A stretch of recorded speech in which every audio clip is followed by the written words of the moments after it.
নমস্কার। দেখুন, জানবেন যে দেশে উন্মত্ত ধর্মান্ধ জনতা ধ্বংসের মধ্যেই খুঁজে পায় দেশ গড়ার স্বপ্ন, সেই দেশে ধ্বংসস্তূপের মাঝেই নৈরাজ্যের ইমারত গড়ে ওঠে। বাংলাদেশ সম্পর্কে বলছি। সাম্প্রতিক বাংলাদেশ। বাংলাদেশে ইনকিলাব মঞ্চের নেতা শরীফ ওসমান হাদি বৃহস্পতিবার রাত্রি 9:45 নাগাদ সিঙ্গাপুরের একটি হসপিটালে শেষ নিঃশ্বাস ত্যাগ করেছে। কীভাবে উনি হসপিটালে পৌঁছলেন সেই ঘটনাটা আপনারা সকলেই জানেন। আততায়ের গুলিতে মারাত্মকভাবে জখম হন এবং তারপর হাসপাতালে গতকালকে শেষ নিঃশ্বাস ত্যাগ করেছেন। এবং তারপর বাংলাদেশে যা ঘটে গিয়েছে সেটা এক কথায় নজিরবিহীন। কিছু জনতা, যাদেরকে কোথাও লেখা হয়েছে স্বার্থান্বেষী জনতা, কোথাও লেখা হয়েছে সন্ত্রাসী, যাই হোক আপনি যেভাবেই ধরেন না, এরা কারা অনেকেই আন্দাজ করতে পারেন। এদের রাজনৈতিক রং আছে, হ্যাঁ অবশ্যই আছে, সেটা অনেকে আন্দাজ করতে পারে। তারা ধ্বংসলীলা চালিয়েছে। প্রথমে তাদের প্রাথমিক টার্গেট ছিল দুটি সংবাদপত্রের অফিস, প্রথম আলো এবং ডেইলি স্টার। প্রথম আলো সর্বাধিক প্রচলিত বাংলা দৈনিক বাংলাদেশে, এবং ডেইলি স্টার ইংরেজি সংবাদপত্র। অভিযোগ হচ্ছে এরা ফ্যাসিবাদী আচরণ করছে, ফ্যাসিবাদী। এরপরে তাদের লক্ষ্য ছিল ধানমন্ডি 32, সেই মুজিবুর রহমানের স্মৃতি বিজড়িত একটি বাড়ি যেখানে উনি থাকতেন, সেটি। গত 2 দফায় এটা অনেক ভাঙচুর হয়েছে।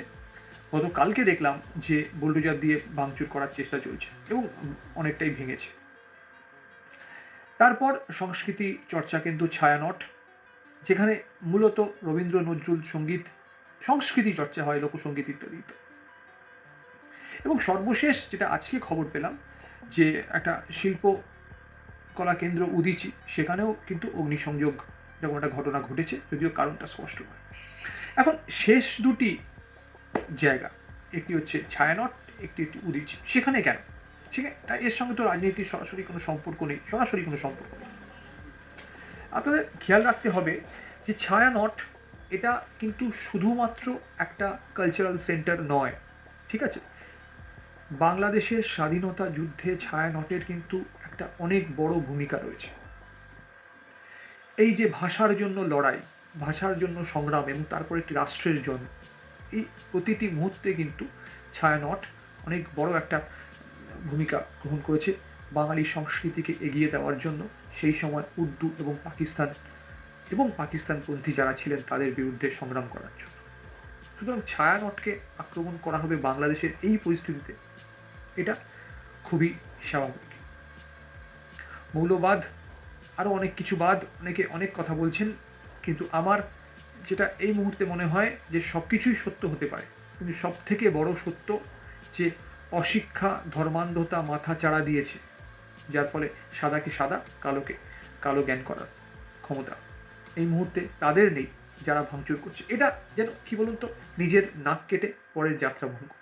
অভিযোগ রয়েছে প্রতিবেশী রাষ্ট্র ভারতের ওপর অনেক কিছু, প্রতি মিনিটেই অভিযোগ উঠছে এবং প্রতি মিনিটেই অনেক কিছু গল্প উঠে আসছে, যেগুলো হয়তো সত্যি নয়, কিন্তু কোনটা সত্যি কোনটা মিথ্যে এটা বিচার করার ভার এবং এটা বিচার করার ক্ষমতা চলে গিয়েছে এই উন্মত্ত জনতার, যার বেশিরভাগই তরুণ তুর্কি।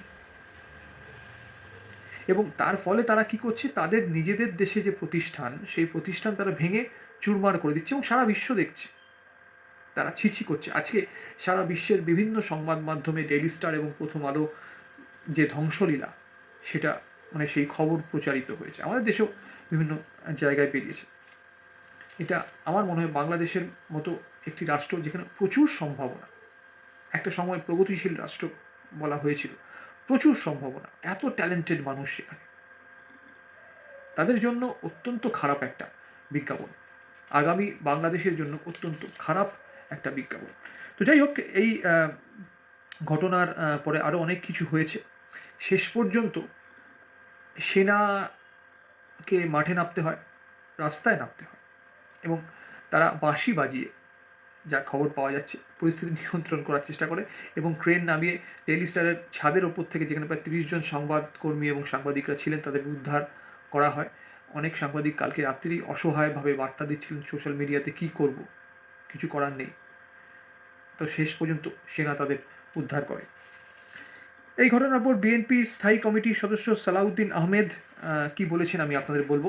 প্রথম আলোতে আজকে তার বক্তব্য পেয়েছে, দেশে অরাজক পরিস্থিতি তৈরি করে নির্বাচন বানচাল করা যায় কিনা তার চেষ্টা চলছে। উনি একটা আশঙ্কা করেছেন। আপনাদের বলে রাখি, বাংলাদেশে নির্বাচন আসছে, কারণ এই সময় একটা অন্তর্বর্তীকালীন সরকার। এই অন্তর্বর্তীকালীন সরকার কথাটাতে আমার যদিও আপত্তি রয়েছে, কারণ কি, যে এটা নির্বাচিত নয় সেটা কোনো সরকার হতে পারে, এটা হতে পারে না। সুতরাং এটা একটা ব্যবস্থা যেটা দেশকে, নির্বাচিত সরকার এবং তাকে ফেলে দেওয়া হয়েছে, তাদের প্রধানমন্ত্রী পালিয়ে গিয়ে ভারতে বসবাস করছেন, এর মাঝে দেশটাকে চালিয়ে নিয়ে যাওয়ার জন্য এটা একটা কাঠামো আপনারা বলতে পারেন, বা গঠনতান্ত্রিক কাঠামো আপনারা বলতে পারেন।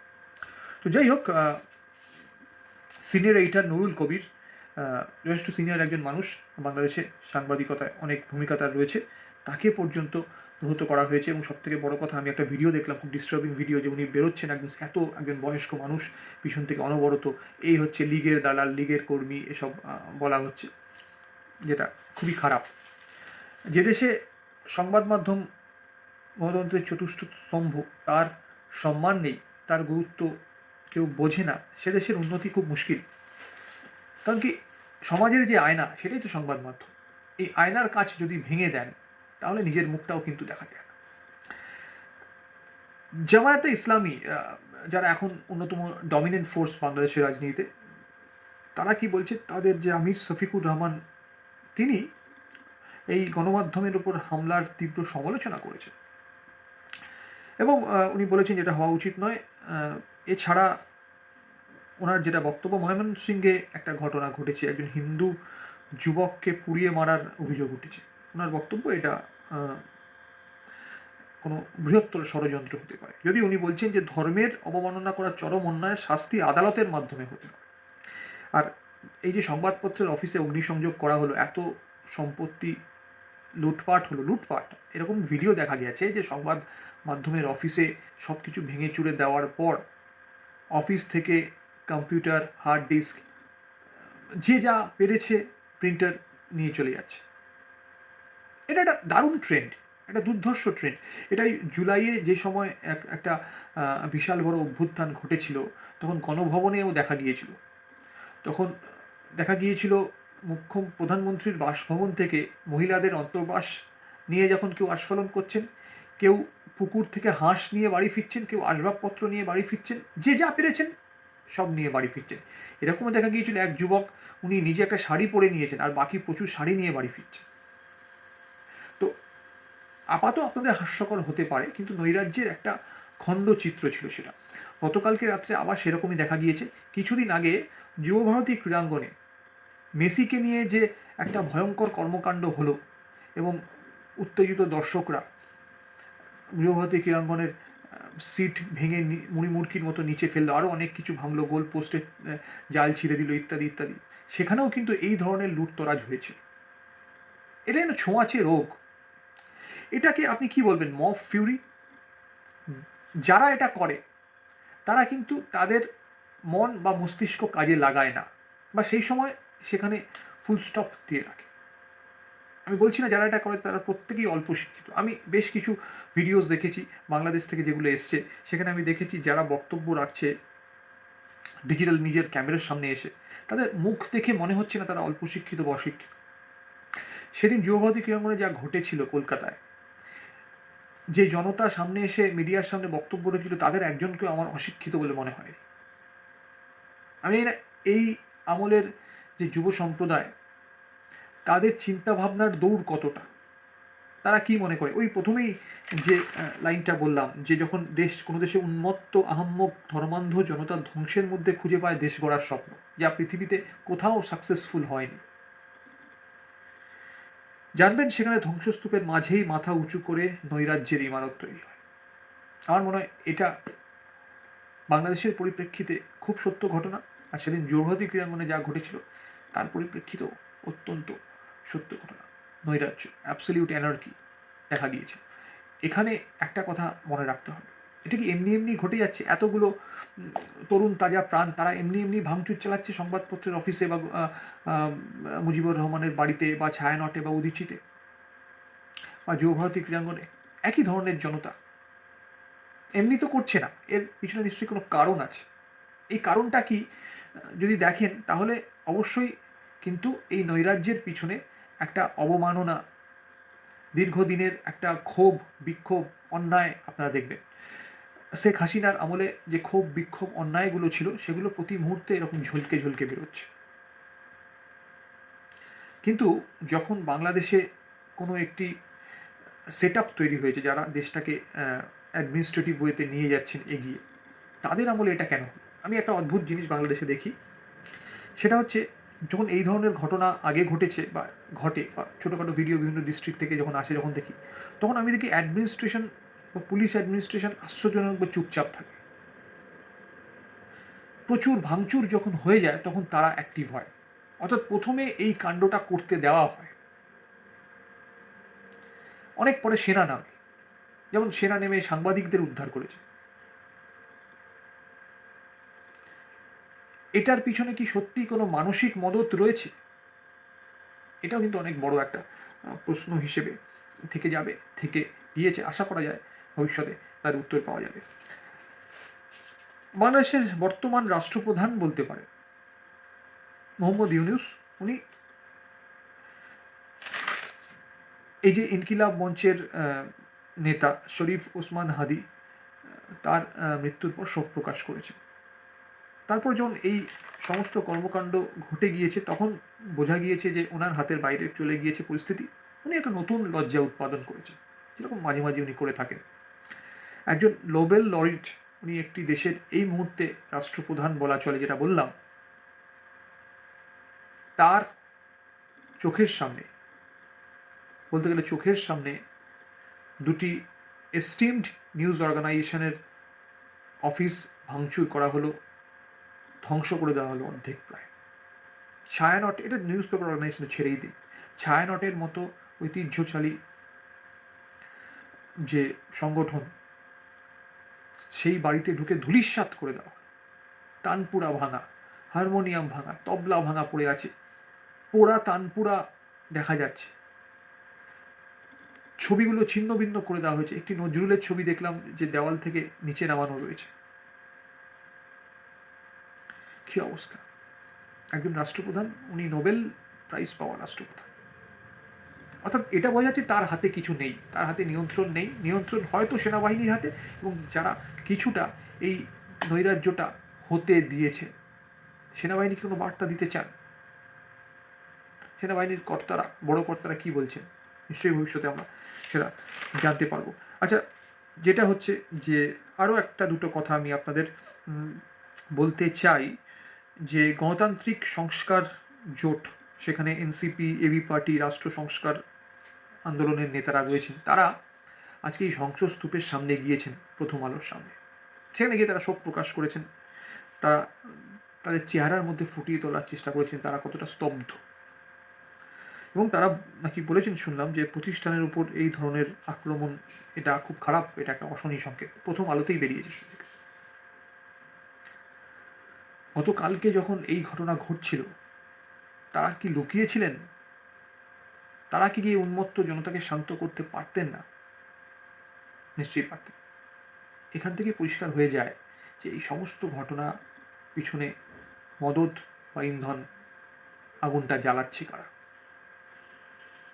অন্তত আমার কাছে এটা মনে হয়েছে। আপনাদের কাছে কি মনে হচ্ছে সেটা আপনারা অবশ্যই জানাবেন কমেন্ট বক্সে। কমেন্টগুলো তো আমরা অবশ্যই পড়ি। কালকে আমি একটা লাইভ শুনছিলাম একটি ডিজিটাল মিডিয়াতে, সেখানে তারা বলছিল, কম্পিত কণ্ঠে ভয়েস ওভার যিনি দিচ্ছিলেন সাংবাদিক, ঘটনাস্থল থেকেই আশা করে দিচ্ছিলেন, যে উনি বলছেন এই পূর্বাভাস ছিলই, ওসমান হাদির মৃত্যু যদি হয়, অনেক উন্মত্ত জনতা কিন্তু বিভিন্ন জায়গা থেকে হুমকি দিয়ে রেখেছিল যে রাজপথ অচল করে দেওয়া হবে, ইত্যাদি ইত্যাদি আরও অনেক কিছু। কিন্তু কেউ সাহস নিয়ে বলছেন না এরা কারা, এদের নাম কি। নাম বলতে গেলে আমি বলতে চাইছি সংগঠনের নাম কি। এই হাজার হাজার জনতাকে কি ব্যক্তিগতভাবে তো চিহ্নিত করা সম্ভব নয়। এটা কেউ বলছেন না। কেউ বলছেন যে সন্ত্রাসী, কেউ বলছেন স্বার্থন্বেষী জনতা, দেশকে বরবাদ করার জন্য, দেশের দুর্নাম করার জন্য, বাংলাদেশের নাম খারাপ করার জন্য আন্তর্জাতিক সংবাদ মাধ্যমেই কাজ করছে। কিন্তু কারা কেউ বলছেন না। কিন্তু আমি আপনাদের বলতে পারি, একটু আগেও যেটা বলছিলাম, যে মুখে হয়তো কেউ বলছেন না, কিন্তু মুখে না বললেও এটা পরিষ্কার হয়ে গিয়েছে প্রত্যেকটি বাংলাদেশি জনতার কাছে। সে এই ভয়ঙ্কর ধ্বংসলীলার পক্ষে থাকুক বা বিপক্ষে থাকুক, সমাজ আজকে বাংলাদেশের দুভাগে বিভক্ত। যে এর পিছনে কারা আছে এটা স্পষ্ট, এটা অত্যন্ত স্পষ্ট হয়ে গিয়েছে। তো এরই মাঝে একটা খবরের দিকে আমরা নজর রাখবো, সেটা হচ্ছে যে অত্যন্ত গুরুত্বপূর্ণ খবর বাংলাদেশের পরিপ্রেক্ষিতে, যে বিএনপির ভারপ্রাপ্ত চেয়ারম্যান তারেক রহমান, উনি বাংলাদেশের মাটিতে পা দেবেন সম্ভবত 25শে ডিসেম্বর, সম্ভবত। এবং তারেক রহমান কিন্তু এই বাংলাদেশের রাজনৈতিক পট পরিবর্তনের পরও পা রাখেননি। তার রাজনৈতিক দল বিএনপির বিভিন্ন স্পোক্স পার্সনরা ইউটিউব চ্যানেলে বলুন, বিভিন্ন সংবাদ মাধ্যমে বলুন, প্রচুর কথাবার্তা বলেছেন, সেগুলো আমরা শুনেছি। কিন্তু উনি নিজে আসেননি। উনি নিজে আসছেন এবং নিশ্চয়ই দেশবাসীকে কিছু বার্তা দেওয়ার চেষ্টা করবেন। কিন্তু লন্ডনে উনি দ্য সিটি প্যাভিলিয়নে যেটা বলেছেন, সেখানে কোট আনকোট আজকে আনন্দবাজারে বেরিয়েছে যে 1971 সালে যারা ষড়যন্ত্র করেছিল, 1975 সালের নভেম্বরে, 1996 সালে এবং পরবর্তী সময়ে যারা ষড়যন্ত্রে লিপ্ত ছিল, তারাই আজও সক্রিয়। অর্থাৎ মুক্তিযুদ্ধের বিরোধী শক্তিকে কিন্তু উনি পিন পয়েন্ট করতে চাইলেন। অদ্ভুত ব্যাপার। এই বিএনপি কিন্তু দীর্ঘদিন ধরে মুক্তিযুদ্ধের বিরোধী শক্তির সঙ্গে একযোগে কাজ করেছিল আওয়ামী লীগের বিরুদ্ধে। এনিওয়েজ, আওয়ামী লীগ কিন্তু এখন বলতে গেলে ছবির বাইরে, প্রায় ইতিহাস হয়ে গেছে বলা যেতে পারে। আওয়ামী লীগ আবার বাংলাদেশের রাজনীতিতে কি ফিরতে পারবে কি পারবে না, এইটা নিয়ে একটা আলাদা আলোচনা চলে। বাংলাদেশের রাজনীতিতে এখন যারা প্রিডমিনেন্ট, এই বিএনপি বলুন, এই জামাতে ইসলামী বলুন, বা এই নতুন এনসিপি এরা বলুন, ভোট এখন এদের মধ্যেই হবে। বিএনপি তো নিশ্চয়ই ক্ষমতায় আসতে চাইবে, কিন্তু বিএনপি খুব ভালো করেই জানে বাংলাদেশ দুভাগে বিভক্ত। এক ভাগ তারা পাকিস্তানপন্থী এবং সেই স্বাধীনতা, 71-এর স্বাধীনতার বিরোধী। এরা কম না বেশি নির্বাচনে প্রমাণিত হবে, আর বাকি ভাগটা বাংলাদেশের স্বাধীনতার পক্ষে, আসলেই যেটা স্বাধীনতা সেটার পক্ষে।